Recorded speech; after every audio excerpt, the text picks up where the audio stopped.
Guys, ituturo ko sa inyo kung paano mag-hide o zero following sa Facebook main profile o Facebook page guys. Punta tayo sa Facebook app. Then, click natin yung bilog na yan guys para mapupunta tayo sa settings. Hanapin natin yung settings dyan. Ayan, then click lang natin yan guys. Pagka-click po niyan, pupunta tayo dito, pindutin ang privacy checkup. Then click who can see what you share. And scroll down, continue lang guys. Ayan, pindutin nyo po yan. Then scroll down ulit guys. May makikita kayo dyan dalawa na naka-only me lang siya.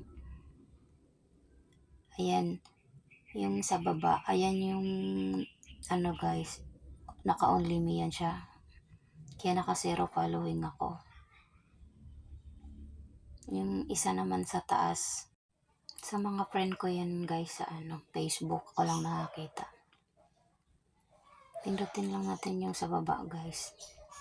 Tapos, back tayo. Papakita ko sa inyo, zero following ako doon sa Facebook ko, sa Facebook main profile ko. Pag sa Facebook page naman guys, ganun din yung pag-set up. Hanapin nyo lang po yun, pareho lang yun. Hanapin nyo lang yung settings, tapos hanapin nyo yung So, pareho lang yung pag-set up dito. Pindutin nyo yung dot na yan, tapos punta kayo sa view as. Makikita nyo dyan guys, zero following ako. Pero nasa 300 mahigit po yan. Naka-zero siya, diba? Kasi naka-only me yun doon. Ngayon, balik tayo guys. Back lang tayo.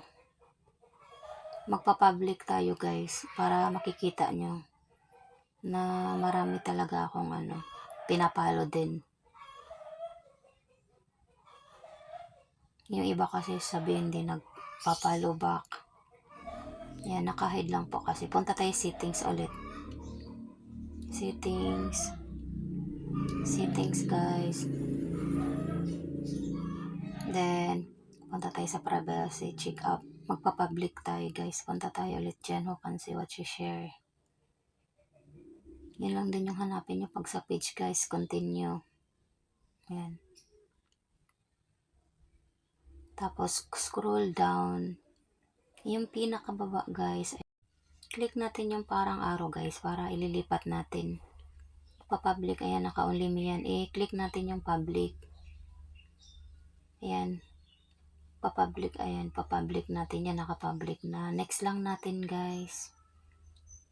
Ayan o, naka-public na. Next lang natin.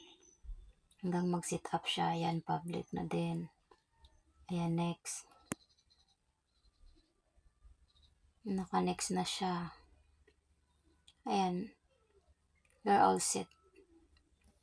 Ayan, back tayo guys. Back tayo. I-check natin kung makikita na yung nakaano doon. Yung following guys. Check natin. Click natin yan. Then, punta tayo sa dot na yan. 3 dot. Click. Tapos hanapin natin yung view as. Tingnan natin. Kung may following na. Ayan. Diba? Akala kasi ng iba, hindi mo sila pinapollow back. Pero naka-hide lang po. Pa-like and subscribe na lang guys. Bye!